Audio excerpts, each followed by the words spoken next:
Selamat datang kembali di My Chris Channel. Di sini Mimin akan menceritakan alur cerita komik manhwa yang berjudul All My Alter Egos. Jadi tak perlu berlama-lama lagi, kita masuk ke alur ceritanya. Permafrost berupa salju lebat yang terletak di bagian paling utara benua, di mana terjadi pertempuran besar di sana. Memang kau pantas untuk disebut sebagai rivalku, wahai Knight of Light. Ucap makhluk yang melayang di udara dan menyebarkan energi hitam dengan mengepakkan jubah hitamnya. Immortal King yang menakutkan. Dia benar-benar seperti namanya sebagai mimpi buruk seluruh benua.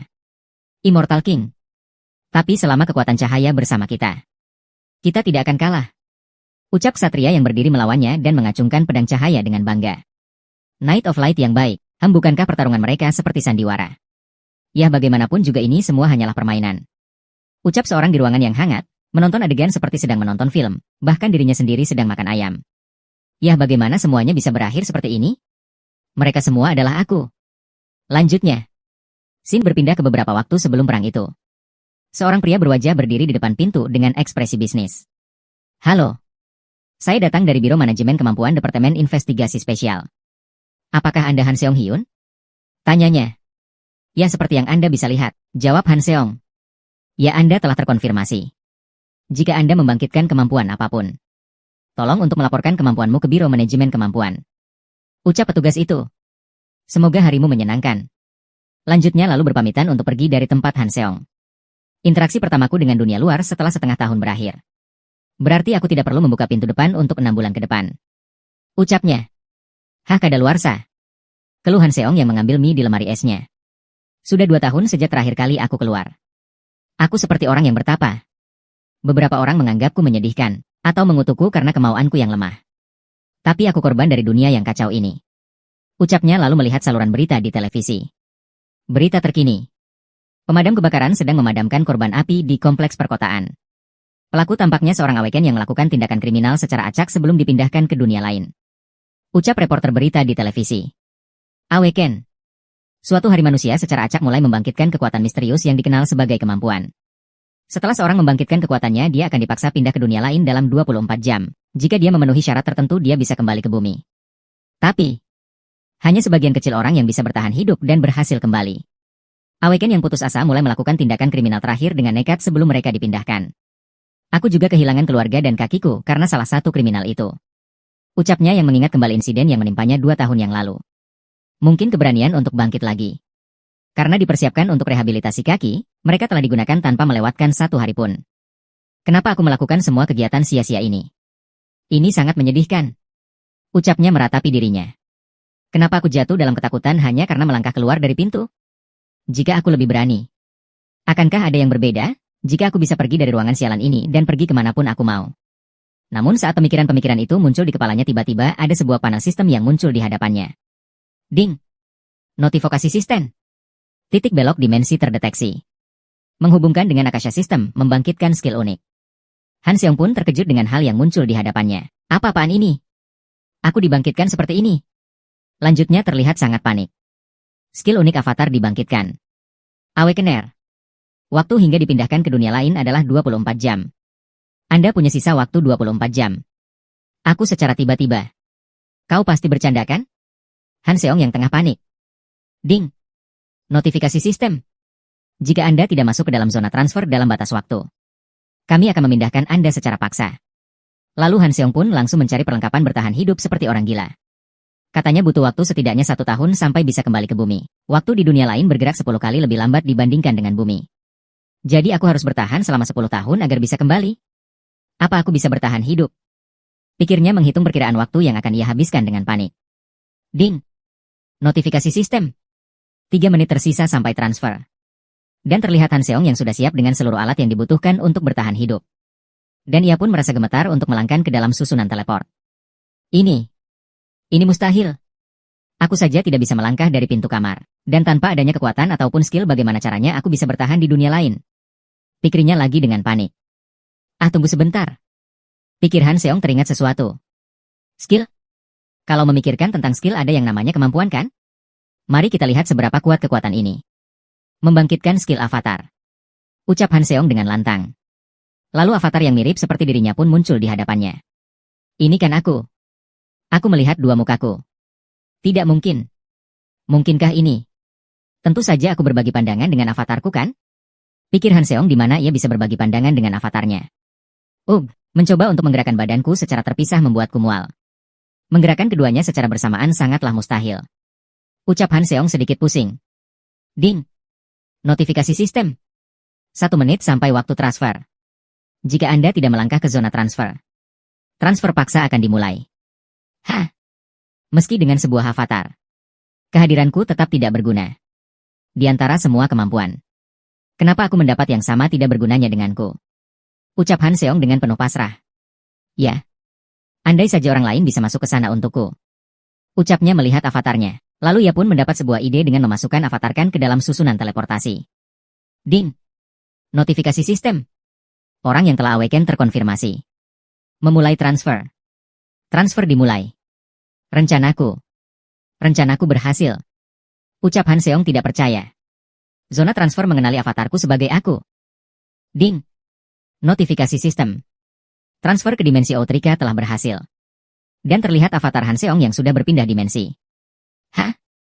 Aku sudah mengirim avatarku, kenapa aku di sini? Pikirnya panik. Ding. Notifikasi sistem. Anda dapat kembali ke bumi melalui opsi return di toko karma.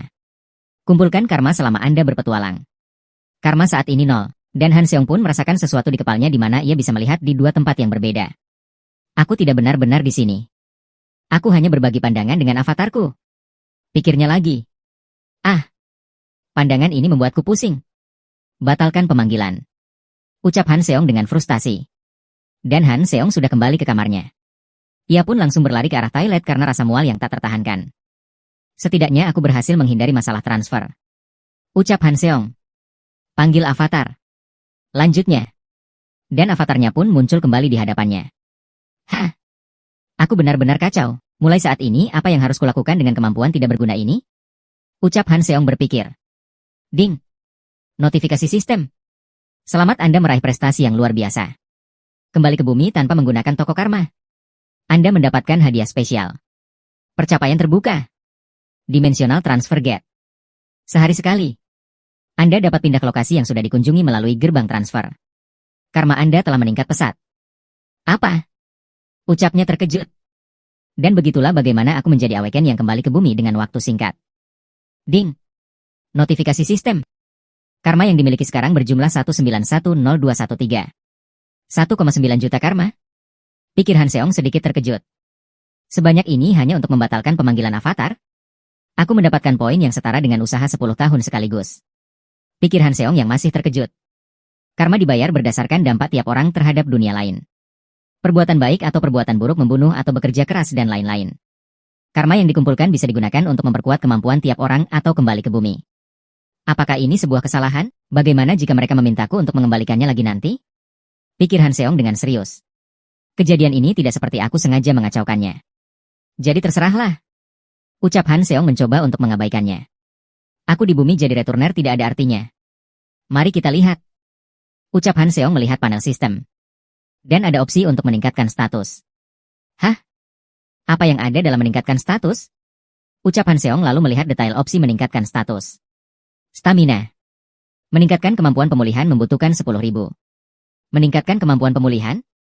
Pikir Han Seong, dan ia pun memilih untuk meningkatkannya. Dan terjadilah sesuatu terhadap kakinya. Aku dapat merasakan sesuatu di kakiku. Lukaku mulai pulih. Dan memperlihatkan di mana tidak hanya di kaki tetapi luka di seluruh tubuhnya mulai sembuh. Untukku, luka di kaki bukan hanya hal yang membuatku tidak nyaman. Ini adalah luka yang menandakan perpisahanku dengan keluargaku. Dan luka yang mengurungku dalam kamar. Ding. Notifikasi sistem. Kemampuan pemulihan Anda sudah melewati level standar.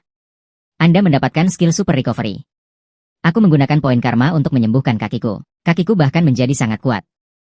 Ucap Han Seong yang melatih kakinya dengan bantuan alat. Tapi aku masih memiliki banyak karma tersisa. Bagaimana aku harus menggunakannya? Lanjutnya melihat panel sistem. Meningkatkan kemampuan Anda membutuhkan 300.000 poin karma. Meningkatkan kemampuan? Apa yang terjadi jika aku meningkatkan skill avatar? Ucap Han Seong bertanya-tanya. Sudah kuduga. Aku terlihat gegabah. Ucap Han Seong lalu memanggil avatarnya. Kau sendiri punya badan yang bagus. Kau berolahraga kan? Badan ini hasil dari usaha yang tekun. Ucap Han Seong mencoba menggunakan skill avatarnya untuk berbicara dengan dirinya. Setelah meningkatkan skill avatar, kesadaranku terbagi menjadi dua. Menjadikanku bebas bergerak. Dan skill baru yang kudapat melalui peningkatan kemampuan. Ding. Notifikasi sistem. Mind Hub. Menyaring rangsangan dan emosi. Hanya menerima informasi yang Anda inginkan. Kemampuan ini tidak hanya membebaskanku dari penyakit dimensi, tapi juga menghilangkan rasa sakit ketika avatarku terluka. Ucap Han Seong sembari mendorong avatarnya ke arah pintu. Lalu, aku dapat berpetualang di dunia lain dari pojok kamarku yang nyaman. Aku dapat mengendalikan avatarku seperti bermain game. Ucap Han Seong dengan gembira. Bukan hanya itu perubahannya. Sekarang aku bisa ada 3. Lanjutnya lalu memanggil avatarnya yang lain. Akankah avatarku bertambah saat aku berkembang? Aku lama-lama jadi pusing. Itu tidak akan berhasil. Mari tentukan nama kalian. Aku tidak bisa terus memanggil kalian avatar. Aku tidak percaya dalam menamai sesuatu. Sebuah nama. Ucap Han Seong dan avatarnya berpikir keras. Nah itu dia. Mulai dari kau adalah Hans. Ding. Notifikasi sistem. Hans kemampuan umum. Mind Hub. Super Recovery. Kemampuan individu. Mana Affinity. Catatan. Avatar pertama Han Seong Hyun. Dan kau akan menjadi Hans. Ding. Notifikasi sistem. Hans kemampuan umum. Mind Hub. Super Recovery. Kemampuan individu. Durability. Catatan. Avatar kedua Han Seong Hyun. Mana Affinity dan Durability? Kenapa mereka tidak berguna? Pikir Han Seong melihat kedua avatarnya. Kalau begitu, haruskah kita menjalankan misi utama yang tertunda? Lanjutnya dengan serius. Mari berangkat ke dunia lain. Dan Hans pun pergi ke dunia lain. Sedangkan Hans membuang sampah yang terkumpul di kamar Han Seong selama 1 tahun. Aku tidak merasa gugup sama sekali. Mind Hub aktif dengan baik. Ucap Han Seong menggunakan kemampuannya untuk berbagi pandangan dengan Hans. Hans juga pasti sudah sampai ke dunia lain. Lanjutnya. Dan Shin pun berpindah di mana Hans sudah sampai di dunia lain dengan susunan teleport. Di sini sudah malam. Tidak akan ada yang keluar di hutan yang terlihat damai ini kan? Ucap Hans terlihat waspada. Namun tiba-tiba ada seekor macan kumbang yang muncul dari semak-semak. Hah? Bagaimana bisa kau tiba-tiba muncul? Ucapnya terkejut. Dan macan itu pun mencoba menyerang Hans. Hans yang melihat itu bersiap dengan mengeluarkan belatinya dan menakis gigitan macan itu dengan belatinya. Ini menjijikan. Seperti yang kuduga. Aku tidak merasakan takut atau sakit juga di tempat ini. Secara singkat ini sama seperti sebuah game. Lalu ia pun menggunakan skillnya. Mana injection? Ucapnya lalu menyerang macan kumbang itu. Dan terlihat macan itu yang sudah terkapar dengan berlumuran darah di sebelah Hans. Apa karena aku masih terlalu lemah? Pertarungan ini jadi sangat sulit. Aku akan berada dalam bahaya jika hanya diam dan bertemu dengan monster lain. Ucapnya meratapi dirinya. Hah? Sebuah desa? Ucap Hans yang teralihkan. Dan Hans pun pergi ke desa itu. Selamat datang petualang. Aku Malcolm si kepala desa. Ucapnya menyambut kedatangan Hans. Bisa melewati hutan yang dipenuhi dengan monster selarut ini. Sungguh mengesankan. Lanjut Malcolm. Meskipun aku penuh dengan luka karena monster. Ucap Hans membalas perkataan kepala desa dengan ramah. Ngomong-ngomong. Apa boleh aku tinggal di desa ini untuk semalam? Ucap Hans meminta izin kepala desa. Tentu saja. Kita harus saling menolong. Ucap Malcolm memberi izin. Terima kasih banyak. Balas Hans dengan lega. Ini pertama kalinya aku melihat pakaian dan perlengkapanmu. Apa kau berasal dari daerah yang jauh? Tanya Malcolm. Hahaha. Ini terjadi karena aku satu demi satu mengumpulkan barang dan berkeliaran. Balas Hans. Ah. Aku paham. Aku senang melihat orang luar setelah sekian lama. Bagaimana jika kita minum di kedai desa? Ucap Malcolm mengajak Hans minum-minum. Dan Shin pun penginapan desa. Di mana Hans sudah berbaring di kasur. Mereka bahkan memberiku kamar kosong. Semakin lama semakin hangat juga desa ini. Sudah berapa lama sejak aku menikmati waktu bersama orang lain? Aku bahkan minum-minum dengan orang-orang. Ucap Hans yang sudah berbaring di kasur. Hari ini sungguh menyenangkan. Lanjutnya lalu menutup matanya untuk tidur. Namun terlihat ada seorang yang memasuki kamar yang ditempati Hans. Lalu Shin pun berpindah di kamar Han Seong di mana ia sedang bersantai di sofa. Wow, ini sangat enak. Makan ayam setelah mandi sambil keliling dunia lain. Meskipun aku merasa bersalah kepada Hans. Ucapnya melihat Hans. Hans sedang melakukan latihan kesehatan untuk memanfaatkan kemampuan durability miliknya. Aku tidak tahu kapan harus mengirimnya. Jadi ada baiknya untuk mempersiapkan dia terlebih dahulu. Lanjutnya. Bagus. Selama avatarku bekerja keras, Aku harus mencari tahu lebih banyak tentang dunia dan tempat seperti apa dunia lain itu. Ucapnya lagi. Aku akan memainkan peran panglima tertinggi yang sempurna. Pikirnya lalu membuka laptop untuk mencari informasi. Tunggu. Perasaan tidak menyenangkan apa ini? Pikirnya gelisah. Ding. Notifikasi sistem. Avatar telah mati. Semua kemampuan dan data yang telah diakumulasikan milik Avatar akan diatur kembali. Apa? Hans mati. Ucap Han Seong tak percaya. Han Seong yang mendapat notifikasi sistem bahwa Hans mati pun masih terkejut.